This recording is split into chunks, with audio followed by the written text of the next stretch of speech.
back to 10 easy ways to improve your online reputation. So throughout the rest of the webinar, please feel free to follow along with the hashtag BYWebinar. I have my handy teammate Patrick here who's going to be manning the Twitter for us. So tweet at BrandYourself with the hashtag BYWebinar, and we'll be able to answer any questions that you might have throughout. Please feel free to interrupt me and ask a question in the question box, and we'd be more than happy to answer. So let's get started. It's incredibly important that you improve your online reputation.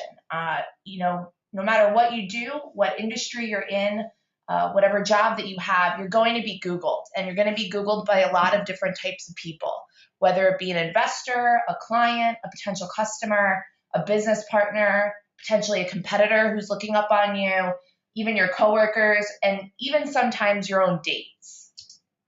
The problem is that most people aren't well represented online. They don't look as good as possible online as they possibly can. They might have something negative about them, a bad picture from back when they were in college, a blog post from an angry ex-employee, maybe a negative review online of their business that seemed to be anonymous and not well warranted. They might have something that's irrelevant. Maybe they had track scores from high school that are still showing up online, or information from a job that they worked at 15 years ago and has no bearing on what they're doing right now. Or maybe they might have something that is about someone else with their own name.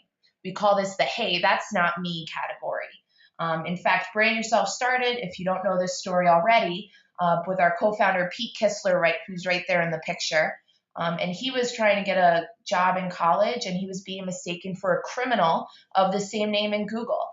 So it doesn't have to necessarily be information about you, but rather whatever is showing up when someone Googles your name could have a major impact on the impression that they have on you, and eventually what they decide to do with you going forward, whether it's work with you or become a customer, hire you, what have you.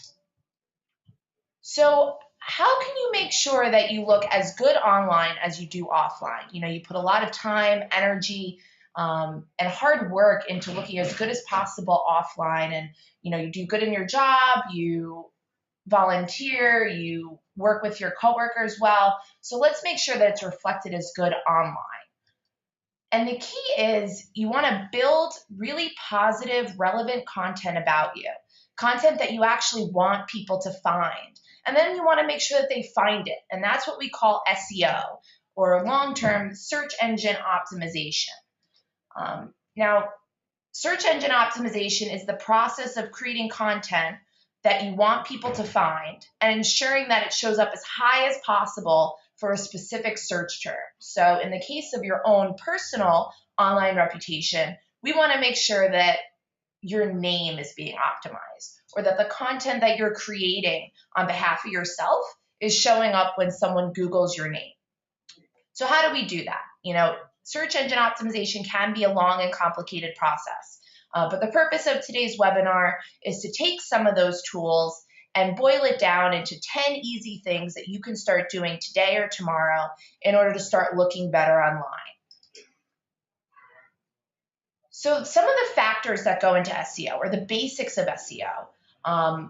First, we have our on page. Now, these are things that are actually occurring on the website or the social media site about you. So these are the things that are involved in the structure or the architecture of the site, making sure that keywords or content is relevant on the site. For example, if you want something to rank for your name in Google, you want to make sure that your name is actually somewhere on that page, whether it be an article, a social media site, or your own personal website. The other thing is relevancy. Keep it active. Google wants to be able to show relevant content to their users, and Google's getting smarter about it. So you want to make sure that you are updating your Twitter or your LinkedIn or a social media site that you have, that you're constantly adding content about you to the web. Google doesn't want to see, information from 10 years ago, 5 years ago, even a year ago. So the more relevant that the information is, the better chance it has of ranking when someone Googles your name. And then we have some off-page SEO. These are factors that you don't necessarily completely control, but you kind of influence over, and they include links to your site. Google considers a link sort of as a vote for a site to rank well in Google. So if you have an article, getting a link to it from another article or from a social media influencer will only better provide authority to the actual article and help it rank better. And that ties into social sharing. So if you're being shared on the web, whether it's, someone sharing an article that you wrote or a blog post that you wrote, or maybe they're showing off your personal website, the more people share it online, the more relevant it seems, because the way that Google views it is, if someone cares enough to share this information on social media, then it must be important and it must be relevant. So they'll be more likely to rank it higher. So these are the basic factors. And again, SEO as a whole can be a complicated process. But these are sort of the basic structures of what we're going to talk about today.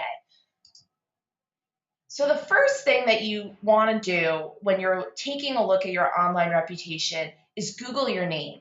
You want to understand exactly what you're dealing with. And there's a few things that you want to do when you do Google your name in order to make sure that you're getting the best representation of what actually people are seeing when they do Google you. So the first thing you want to do is make sure that you're Googling your name in an incognito or a private browser. Specifically with Chrome, or even if you're using Firefox or Safari, Google will actually customize its search results based on what it knows about you, whether it be your search history or perhaps your location, things that you've searched for, things that you tend to click on. It's customizing the search experience for you. So by going into the settings and doing an incognito or a private browsing session, you're actually able to wipe away that customization and get a better view of what people are actually seeing when they Google you. The other thing is Google the name that's on your business card or the name that's on your resume or your website. And this is important because you want to actually look at the search term that people are using to search for you. So if it's the name that you're actually giving people on your business card, then you can bet that that's probably the name that they're going to type into the search engine when they go home and decide to look you up. Also, look for any common misspellings or variations of your name. People tend to get it wrong when they're talking to you. They're probably going to get it wrong when they're typing it into Google. And then also try a few qualifiers. Now, what I mean by a qualifier is include your name, but also another piece of information about you that you think someone will use when searching you. So the example I use here is John Smith Real Estate. If you're a real estate agent or a lawyer and you're based in New York City, try Googling, your name New York, your name lawyer, your name attorney. And just so you can collect all of the information that's actually out there about you on the web, but you're also creating scenarios that people are actually going to be using to Google you. So once you actually have all of the information in front of you, do a little housekeeping. Now this might involve, going through all of your existing social media content, and the example I use here is something that's obviously negative. It's someone that posted something to Facebook about their boss, and the boss ended up hearing it and seeing it, and unfortunately the woman got fired. Now you might not have something this extreme about you on the web, but still take an inventory of everything that you posted and go by the golden rule of, would you be comfortable showing this to your HR manager? And if you're not, then definitely try to delete it. If it's something that you think doesn't represent who you are today, try to edit it, whether it's a political rant that you might have posted or something that you just think could be taken negatively. And you don't have to go crazy. It's still your personality, and these are your websites that you should feel comfortable sharing, but still make it a point to take a look at any outdated or relevant stuff and clean up as much as possible, especially if it's information that you have control over, like a social media website. The next thing you want to do is start putting your name in a few key places on the web. And this is important because it goes back to the key word that I talked about about SEO and making sure that if you have stuff about you on the web, you want to make sure that people can find it. And in order for them to find it, it needs to have your name on it. So a good example would be in a Twitter handle, putting your full name, like John Smith, instead of, Big JS151. Or in a bio, writing the bio in the third person. John Smith is a real estate agent in New York City is much more optimized to rank well in Google for John Smith than I am a real estate agent in New York City. So make sure that your name is in a few key places on the web. And here's a couple of examples of my own online presence and where I've actually put my name. So in the top left, this is my LinkedIn. I made sure that I was going by Sabrina Clark in my LinkedIn because that's the name that's on my resume. It's the name that's on my email signature. And I also included it in my short little bio. I made sure I wrote that in the third person. The other is my Twitter. So I was fortunate enough to be able to get a handle that had Sabrina Clark in it. If you're not able to have a handle, or if you have an existing handle that doesn't have your full name, you can still set your public name to be your name. So it will still help it to rank well. Of course, the full handle would be better, but if you can't make that happen, then definitely set the public name to your name and make sure in that short little bio that they get. I know they only give you a certain number of characters, but make sure that your full name is there as well because it'll just help the Twitter rank a little bit higher. And then the bottom is a definitely not done website that I've been working on for myself. Make sure that if you're creating landing pages, that your name appears on them. So you'll notice in the bottom of that image is my navigation. And so instead of having my about page be about me as the title, I put about Sabrina Clark. So now search engines realize that this page is about Sabrina Clark. And throughout that page, I'm going to refer to myself in the third person. Again, don't get crazy. You don't have to get crazy and put your name everywhere, but definitely put it in the key places that will indicate to Google that this stuff is about you. The fourth is write unique bios for each site. And I'm actually going to go one further and say write unique content for every site or social media profile that you have about you on the web. As Google starts to update its algorithms or the factors that go into what actually ranks search results, they're starting to crack down more and more on duplicate content. Google really loves unique content and likes to see that each site has relevant content and that it's uniquely written. So make sure that if you do have a Twitter, a LinkedIn, a Facebook page, a public website, that you're not using the same bio for each one, because that could actually penalize all of the sites and drop those sites lower in search engines. So what I would suggest is for each one of the bios about you online, or each one of the about me pages that are about you, make sure that you're creating a unique bio. Work the content a little bit, tailor the bio to the site that you're on. Obviously LinkedIn is more professional, so you're going to create a more fleshed out bio about your experience and all of the work that you've done in the industry so far. Your Twitter is a short little snippet showcase about you, and it could be more personal. So write a short little personal bio for that. But just make sure that all the content that you're writing is unique. And then another thing that I'll say about that, which isn't related to bios, but if you are going to be blogging or creating articles or posting them online, try not to republish them in multiple places. Obviously, if you publish it in one spot and decide to republish it on another one of your blogs, that's okay. But if you keep taking that same full blog post and republishing it across multiple sites, it could end up penalizing you. So just make sure that you're constantly writing unique content.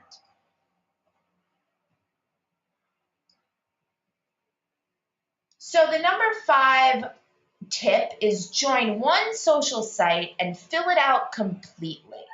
So whether you've joined a ton of sites or you try to stay off social media, pick one site and fill out all of the information that you can. We always say, yes, it's great to have a lot of online presence and a lot of social media sites about you, but it's much better to have 2 or 3 really awesome, filled out profiles about you than 15 that barely have any information. So pick one site and decide, I'm going to throw everything I have at this site and fill it out and keep it up to date.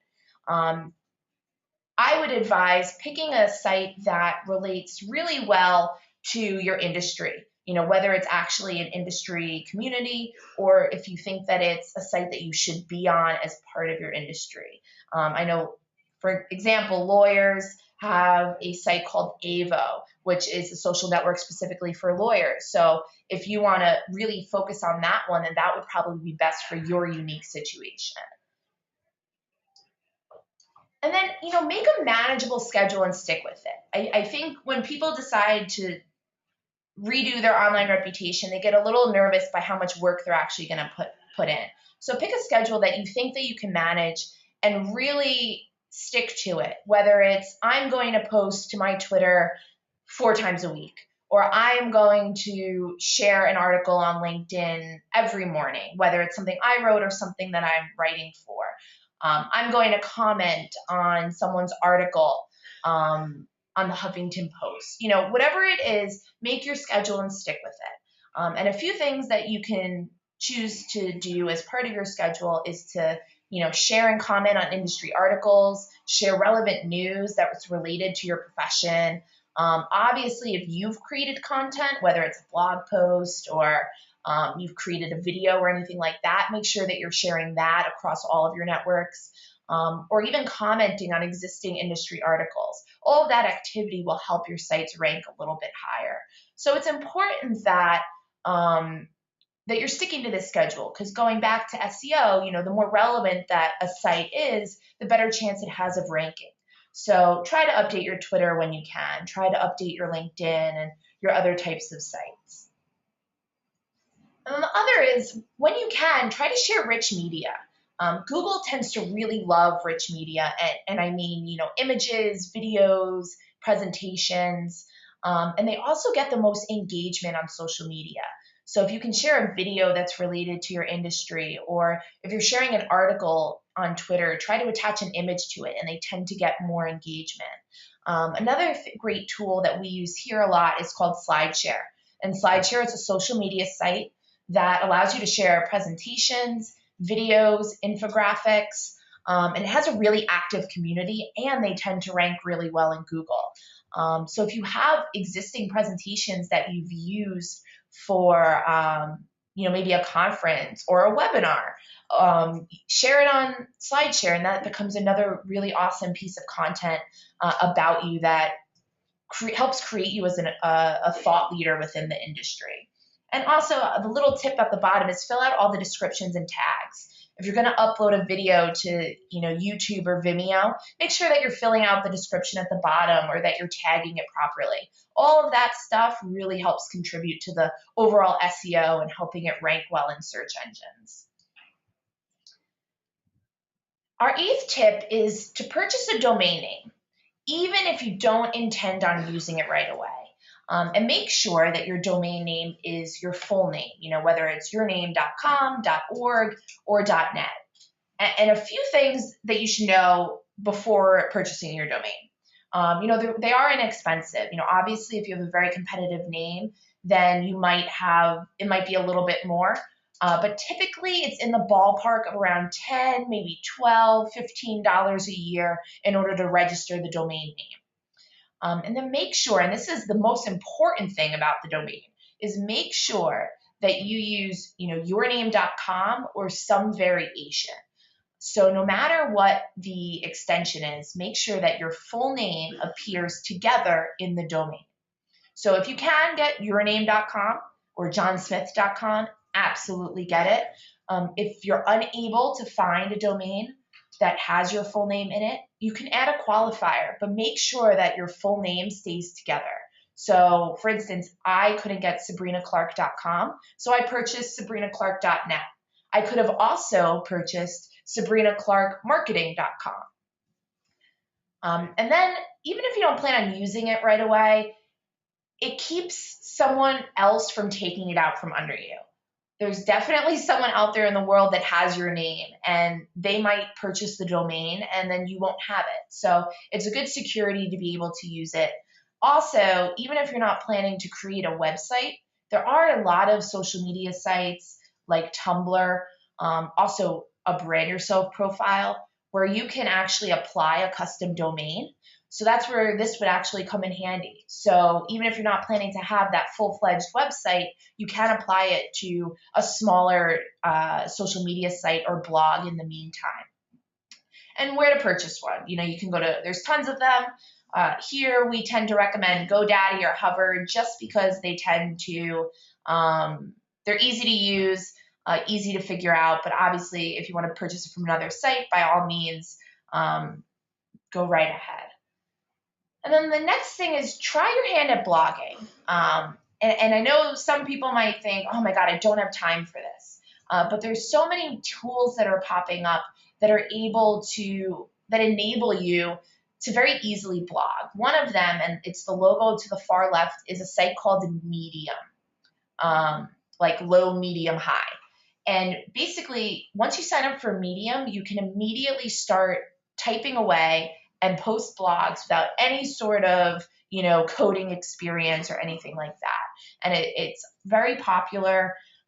They rank really well, and you can start blogging about your industry. Maybe you choose a topic that's really relevant to your industry or a key issue. Or even if you pick an article and decide to write a little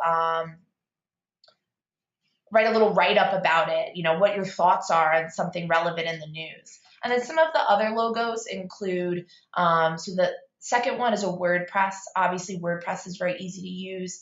You can start blogging on that right away. The next one is Tumblr. You can basically sign up for a Tumblr and get started right away with it. Again, you can also apply a custom domain to it. So if you want to start blogging on Tumblr, it'll definitely help to rank well if you can apply the custom domain. And then there are sites like the Huffington Post that actually let you contribute blogs to it. And it just requires that you go through a small little application process to be able to sign up. And then you can actually contribute blogs to the Huffington Post. Obviously, they're not going to appear on the main site probably, but it's still part of the Huffington Post brand, and it can help really create a strong presence around you, as well as it creates authority for you because everyone would love to have a blog on the Huffington Post. And then the last thing is create a hub about you on the web. Create a central place with all of the information about you on the web. Ideally, this would be a website or a personal website. Sites like WordPress, like I mentioned before, even Tumblr can act as a website. Blogger, About.me.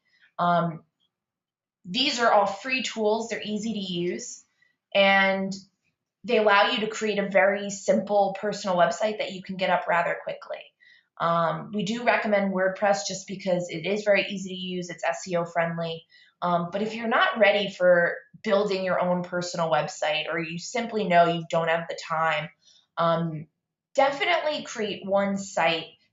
And it goes back to what I said before, that's built out really well about you, whether it's your LinkedIn profile or even your Brand Yourself profile or an About.me page that you build out really well, that someone can come to it and find out everything that they need to know about who you are as a professional, personally, all of the social media sites that they can find you on, really just a central hub for all of the content about you on the web.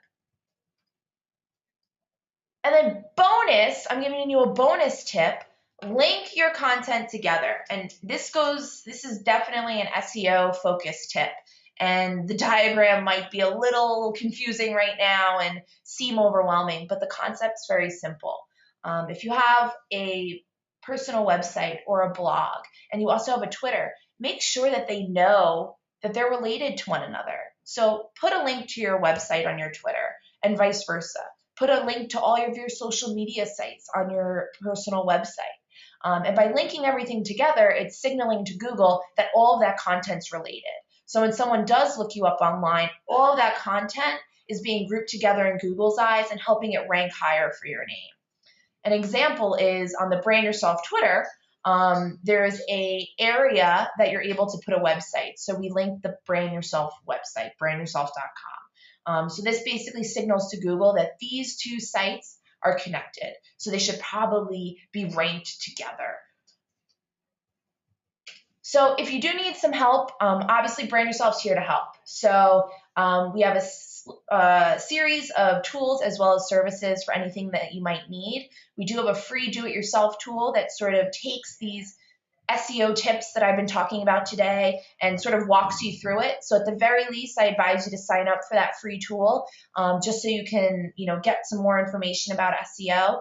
And then we also have our services. Our first is our Head Start service, where we'll actually we'll build out all the websites and profiles and optimize them to rank well. And then we'll give you a custom action plan for you to actually manage it yourself going forward. And then we also have our concierge services, where we'll do all of that foundation of building it for you, and then we'll go ahead and manage it for you over time and keep adding content to it, blogging, updating your social media websites, and just making sure everything has the best chances of ranking well. So if you do need some help, I highly advise at the very least sign up for our free tool, but we also have some great services that you can use. And then that brings me towards the end, but I do want to point out that for joining us today, we do want to offer you a free personal branding consultation. No strings attached or anything, but please give us a call. We'll take a look at your search results. We'll take a look at your online presence, and we'll sort of give you a game plan that you can then use to start improving your online presence. So whether you choose to, work with us or not, at least you have this game plan going forward that you're able to sort of follow in improving your online reputation. And my information's there if you have a question or just want to talk a little bit more, get some more information. Again, please hashtag us on BY Webinar if you have a question. I'm about to go to the questions in our queue. Okay. So the first question is, what do you suggest if your name is not available at all? Okay, so I'm going to assume that this is about domains, but I'll use this as well for social media sites. What if you go to sign up for a social media site and your name is not available for a handle or a username? Or what if you go to sign up for a domain and you can't find your name? Again, I would recommend adding a qualifier. See if you can sign up for, SabrinaClarkMarketing.com or SabrinaClarkNYC.com, because we're based here in New York. Any qualifier that you can add will help with that domain and help with that social media site ranking well. But at the very least, make sure that you keep that name together. Because that's the keyword that Google's looking for. So as long as it's together in the domain, you can add a qualifier and it'll help you. It'll definitely help. The next question is, this question's from Lauren, and it said, wouldn't Panda sit all over that tactic on your landing page? And I think Lauren is referring to putting my name in the navigation. If it's not, Lauren, definitely restructure your question and type it in, but I'm going to answer that question right now. So for those of you who don't know, Panda is an update that Google made to one of its many algorithms. And what Panda does is it actually looks at the content on the site, which is why I was talking so much before about being careful about having duplicate content. So I think what Lauren's getting at is that putting your name in a number of places could be considered over optimization. And again, you need to find a balance. So stuffing your name throughout the pages of a website is definitely not going to help you. In fact, it could hurt you.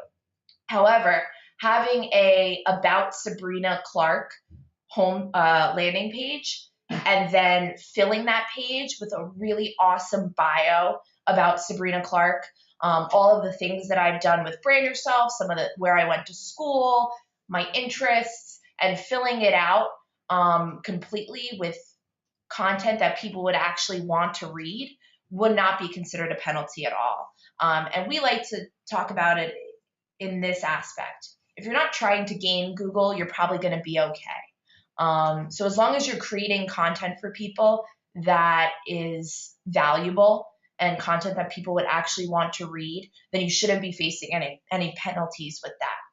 I hope that answered. Again, feel free to put another question in.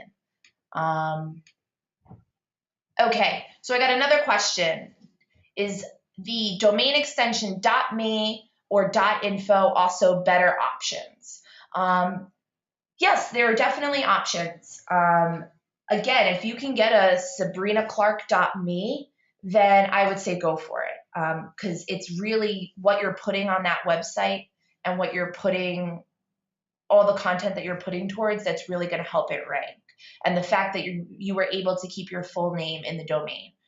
With that being said, .coms, .orgs, .govs definitely tend to rank a little bit more. But if you are able to purchase that .me and are able to get it with your full name, I would say go for it. I think it's definitely a viable option. Okay, I got a question from Cheryl about what is the $99 a year option. And I think that was going back to the our do-it-yourself software. So it is free to sign up. For most people, all you need is the free tool. And what that tool will let you do is submit links. For example, your Twitter, your LinkedIn, and maybe a personal website. And we'll analyze those links and be able to give you specific steps for how to get it to rank better in Google. You also get a Brand Yourself profile, and we can also show you who's Googling you. So if someone comes across your Brand Yourself profile in Google, in the search results, we'll be able to give you a little notification, similar to how to LinkedIn is able to show you who's viewing your profile, and we'll be able to show you who's Googling you. So that's all free to use. We also have a $99 a year option for premium that lets you upgrade for some more features, such as you're able to boost an unlimited number of links. So you can submit as many links as you want, and we'll give you as many tips as we have on helping them rank well in Google. You can also apply a custom domain to your Brand Yourself profile, as well as a few other things. So that's what the $99 a year option is. It's the premium features to our free tool.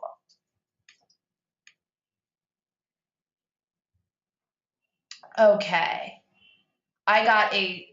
from Louise, I got a pretty extensive question, so I'm going to break it down here. One thing, it is easy to understand what is bad for my online reputation. It is not so easy to know whether good is good enough. How do you know if you are good enough or you still need to improve it? Also, should I focus primarily on my name, or is it realistic to also aspire to have my name show when people look for other keywords? What is the rule of thumb for this? Okay, so a couple questions there. The first is, if you want to know if your online reputation is good enough, I would definitely, Google yourself and take a look at it through the eyes of someone looking you up online. If my potential employer or a potential client or business associate is about to Google my name and they see these results, am I 100% happy? And if not, what can I do to improve it? What sort of sites can I create or profiles can I create that I haven't already, and how can I get them to rank higher? Another thing that I'd like to mention is when managing your online reputation, you want to consistently keep it up to date, because Google loves relevancy, right?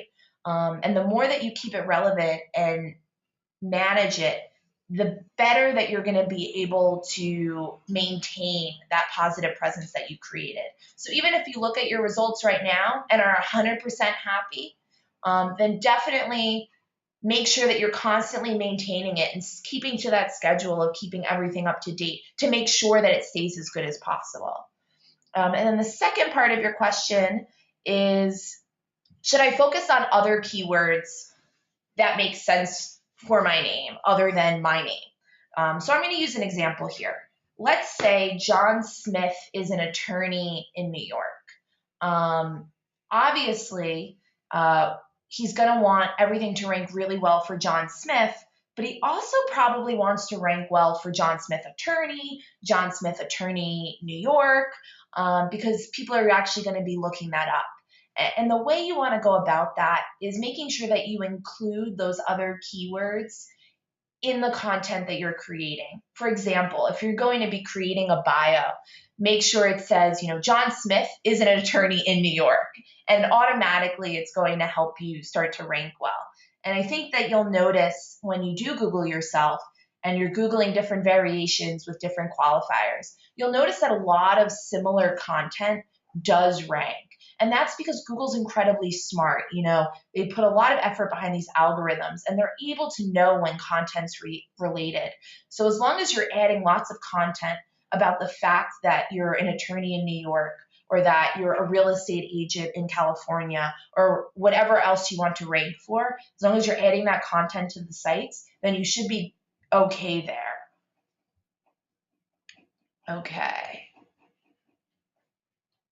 Okay, I'm getting a question, that from Rich, and he says, I've started joining a number of social sites and entered profiles using my nickname Rich, but I also want to improve search results for my real name, Richard. Can I join the same social sites and now use my full name, Richard, and use different content for these bios? Or would this still be considered duplication and damage to what I've already done? Okay, so there's a couple schools of thought here. One is sort of going into your existing sites that you've created and seeing how much that you're able to change that Rich to Richard. Some sites do let you change your username. For example, your LinkedIn, your public name, you're able to very easily change that, as well as you're able to change the public name on your Twitter. You can't change the handle necessarily, but you can change the public name, which can help. Going back to the duplicate content for the bios. As long as you're creating fresh bios for each one of those sites, you're going to be okay. And again, I can't stress enough, if you're not trying to game Google, you're probably okay. It's when people unintentionally don't realize that using the same verbatim bio across 10 social sites and websites, that's when you start to get in trouble. So as long as you're shaking up those bios a little bit, then you should be okay, and you should be fine to go. And also, the more relevant content and valuable content that you're adding to these sites. So if you want to really optimize for Richard, the more content that you're pushing towards Richard, the more irrelevant that you're going to make those sites about Rich. So you're going to start to see, those sites rise above the ones that you created about the nickname. Okay, so Christina asked, how do you know when your browser is private or not? Perfect. So if you're using something called like Google Chrome and you have Chrome open, you're actually able to go to, I believe it's File, and then it's called New Incognito Window. And that's when you'll actually be in private browsing. It'll actually pop up a new window. I think there's a little guy in the corner who looks a little shady, I guess, to show that you're incognito. And then you'll be able to search from anything there without it being affected by your previous search history. In other browsers, I believe it is also in the file, and then you're able to open up a private browsing session. And then usually whenever you're in a private browsing session, you'll be able to see some sort of indication in the browser. Another option you can do, which is a little time consuming, which is why I advocate for the incognito, you can, clear your history and make sure that you sign out of your Google sites, like, your Gmail or something like that. But again, that can be a little cumbersome, so definitely try incognito. Okay. Cheryl also would like to set up a consultation. She has a couple questions about Brand Yourself. She's been using the products. Awesome. So please give us a call at 315-565-1799. Mention you came from the webinar, and we'll get you set up with a consultation right away. Or feel free to give me a call or an email, and I can make that happen for you as well. Okay, Deb, you also asked about incognito. I think I answered it. If I didn't, please respond back to the questions. Okay, Lauren. So I answered your first question, but you want to clarify unique bios on different social media. Okay, so I'm going to give an example of a lawyer. Let's say a lawyer has their usual bio. John Smith is a lawyer in New York City for the firm so-and-so. He does X, Y, and Z. He's won X, Y, and Z cases. His interests outside of the office are fishing, golf, and motorsports. So let's say that exact bio, word for word, appears on his company's landing page. Now, he might be inclined to take that exact bio, word for word, all of the paragraphs, and put it on his personal website, put it on his LinkedIn, put it on his, obviously Twitter won't be enough characters, but maybe he'll try to put it on his Twitter. He'll try to put it on his About Me page. If you take that huge block of text and keep putting it on every one of your sites, then it's going to be considered duplicate content. And you could be flagged by Google. It's not a guarantee, but it could potentially harm your search results. So what we advise is that you just shake up the bios a little bit. Maybe rewrite the bio for your LinkedIn, talk a little bit more about your specific things that you've been doing at work. And then maybe on your About Me page or on your Brand Yourself profile specifically, maybe you will rework your experience and your summary a little bit differently. You don't have to go crazy, but as long as the content looks unique and is adding value, then you should be out of the woods in terms of getting any penalties. I hope that answered your question.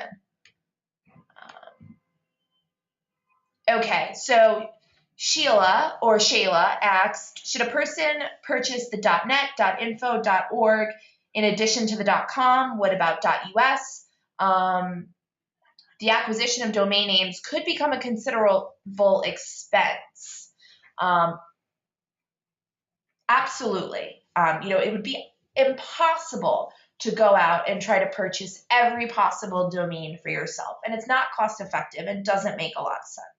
However, if you are planning to have, a personal website as well as, a blog, or you want to put a custom domain into your Brand Yourself profile, purchasing one or two does make sense. So perhaps you will purchase, a .com, a .net, and a .org.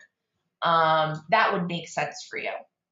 And it actually, if you do go to I know GoDaddy does it. I'm not sure about other sites, but I'm sure they do something similar. If you do go to GoDaddy and put in your domain and go to purchase it, it will actually recommend other domain extensions for you. And they usually offer you a bit of a deal if you buy them in bundle. So instead of paying, $10 for each one, if you're going to buy 3, maybe they'll give it to you for, 25. And I'm exaggerating there. I don't know what the actual discount is. But definitely, purchase 1 or 2, maybe 3. You don't have to go crazy.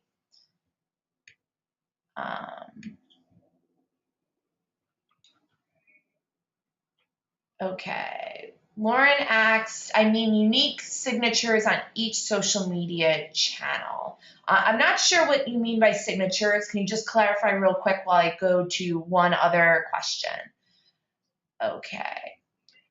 Okay, Nick asked, should we add hashtags in bios? So you'll notice when I had my own Twitter bio up, I did have a couple hashtags. For example, one of them was hashtag New York Giants because I'm a huge Giants fan. You don't have to have them. What they tend to do is they tend to put you in front of people that are also interested in those hashtags. So if someone's looking up New York Giants as a hashtag, my profile might come up, which will help me connect with someone who has a similar interest, the New York Giants. So you can use them. It's definitely not a requirement. They do tend to increase, your followers, specifically on Twitter. So it's definitely your call there. I use it, so I would personally recommend it, but it's definitely your call. Okay, another question was the question. This is a doozy. How to remove or report negative search results on Google or any search engine. This is the $1 million question. And I'm going to tackle it in a few ways. First, it's not impossible, but it's incredibly difficult to completely remove something from search engines for a lot of reasons, right? One is because you remove it from one site doesn't mean it's not removed from every site. It can always pop up on search engines.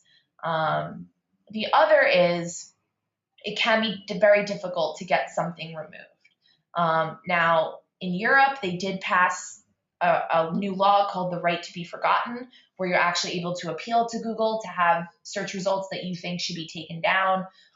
They will actually go through the process of seeing if they can be taken down. I'm not sure if we have any European friends here today. So in the US, we don't have that option. The only real way to manage your online reputation and to really combat a negative is to create a lot of positive, relevant information about you so that it will hopefully outrank anything that's negative or irrelevant or something that you don't want someone seeing.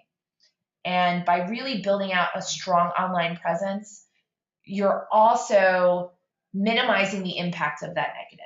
So if someone Googles your name right now and all they see is a negative review, that's all they're going to think. But if someone Googles you and sees 9 results of articles that you've written, blog posts that you've created, social media sites that you're active on, a personal website, testimonials from people that you've worked with, and recommendations, and they also happen to see a negative review, the story is very different. They're going to either, not care as much about it because they still see all the great things that you've continued to do since that negative. They're going to think that it's a fake review, which is definitely an issue, as well as, it's creating a more well-rounded picture of who you are. So that was a very long answer, but in the short answer, it is difficult to get stuff removed. If it's something like a copyrighted thing that you're worried about, maybe it's an image that is your own. We see every day with revenge porn where unfortunately someone's had an ex-boyfriend or an ex-girlfriend share a nude image that they shared with them in confidence. They put it online. If that's the image that you took, you can actually copyright it and have it taken down via copyright laws. There is also a process called the DMC takedown where if you think you qualify, you can go through that. So you can definitely look that up. But in terms of, removing it, I would have to see the situation. So if you have more questions specifically about that, please shoot me an email. Your best bet is to just really create a positive online presence. Okay. I'm just going through.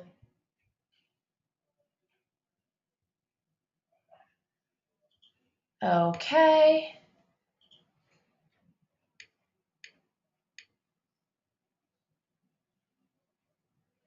Okay.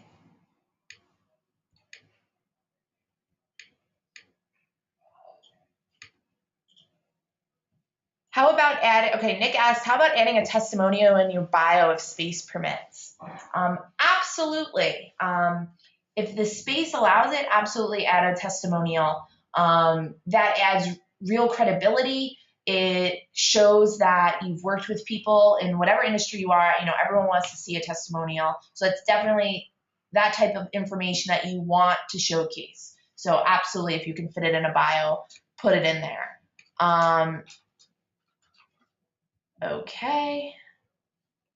I have time, I believe, for 2 more questions.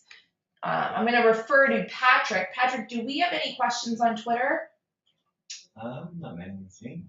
And while Patrick looks at Twitter, okay, so Sheila got back to me and said she means the dot somethings. Okay, I need to go back into Sheila's question. Okay, I think that you mean that you notice on some websites that there are more and more domain extensions. So instead of just seeing .com, you might see .nyc or .me, .info. I think you can even purchase .pizza now. Those types of domains, it depends. Some of them do tend to rank well, like a .me, a .info, .org. Some of the new ones, it's a little hard to tell. .pizza, I'm not sure how well those are actually going to rank unless you possibly have a pizza place. So time will tell on those. If you are thinking about purchasing a domain and do have a question about it, please feel free to call us or send us an email. You can email myself, or it's not on this slide, but support@BrandYourself.com, and they'll be able to answer your questions specifically on that. Okay, we got a question about managing clients' reputations using your platform as an agency. So that's a question that I'm going to ask that we sort of take offline a little bit. But in short, if you do work with clients and are looking to sort of use our services or our tools as well, we do offer programs and partnerships to that end. So definitely reach out if that's something that you're thinking. And I'm going to ask that you shoot me an email after this webinar so we can talk further about it. Okay, I think that we are all set here. I don't see any more. I don't see. Okay, I have a question from Twitter. Not being able to use the same bio information in different places is nuts. One real name everywhere, but different bios. Okay, so Chuck, and I hope that I didn't freak anyone out with talking about the duplicate content. And again, you don't have to go crazy with it. I realize that you are going to have very similar bios, and it goes back to if there's similar bios, that's okay. It's when you're taking huge blocks of information. Let's say you have a 3-page bio on one website and you start putting it on several other websites and profiles, that's when you run into problems. So as long as you're just shaking up the bio a little bit, and I think a lot of social media sites sort of strong arm you into doing that. For example, your Twitter bio is only so many characters, so obviously you're going to have to shorten it and customize it that way. LinkedIn helps you break down your information that way. I don't think that you should run into an issue. It's when you're really taking big blocks of information and repurposing it elsewhere on online. Okay, so I have another question. I'm not exactly sure how Twitter should be used. What kind of content should we be adding to get the attention we want? I'm looking for an entry-level job in a new career, and I'm not sure how to go about getting noticed. Okay, so I'm going to answer it specifically for your situation and then in an overarching situation. So for you, actually, flip it. I'm going to answer my second question first. Basically, you're going to want to, it's up to you in terms of what content you want to put on your Twitter. I'm not one to sit here and tell you exactly what you should put on. However, some good guidelines to go by are sharing information that's relevant to your industry, sharing information that you're interested in. It's supposed to be a fun, personal site. You don't have to get too caught up in what if someone sees this. As long as you're not posting something incredibly offensive or outlandish, it's absolutely okay to be personal and use Twitter as a personal tool. It's a social tool. That's what it's meant for. But definitely share things that are related to your industry, things that you're interested in, want to get involved in. For your specific situation in terms of, you're looking for an entry-level job, I would look at the industry that you're in. So let's say you want to break into marketing. go ahead, do a quick search on marketing, and you'll find a lot of, top influencers will come up. Follow them, see what they're posting, get active in that community. Look at blogs or articles that are about marketing trends, share them online, comment on other people's stuff, offer to ask questions. If you do a little bit of research on your industry and Twitter chats, you'll probably find a Twitter chat that you'll be able to actually, basically how Twitter chats work is they pick a hashtag similar to how we use BY webinar, and you'll be able to follow along with the chat, and people talk to one another about relevant topics. And every industry tends to have them. So maybe you join a marketing Twitter chat to meet people and talk to people. Maybe follow some of the big players in the industry, like big marketing firms and things like that. As long as you're showing that you're really active in that industry and that you're really interested in it, then it can only help you, right? It's not going to hurt your interview if someone comes on your Twitter and sees that you're, really engaged in the marketing community. Okay, so I think that's about it. Again, if you have any questions afterwards, please feel free to shoot me an email at sclark@BrandYourself.com or give me a call at 845-642-1302. That is my direct line. I also advocate that you please set up a consultation by giving us a call, or you can shoot me an email and I'll make sure that you get set up with it. At the very least, it'll leave you with a really solid game plan that you can move forward and start improving your online reputation. Again, this recording will be made available, and this is going to be a regular thing that we're going to be doing at Brand Yourself. So keep a lookout for more webinars. If you have any feedback on the webinar, any topics that you'd like to see covered, any questions that you'd like to see answered in a webinar format, then please, again, shoot me an email and we can definitely make that happen. Thanks again, guys, and have a very, very happy holidays.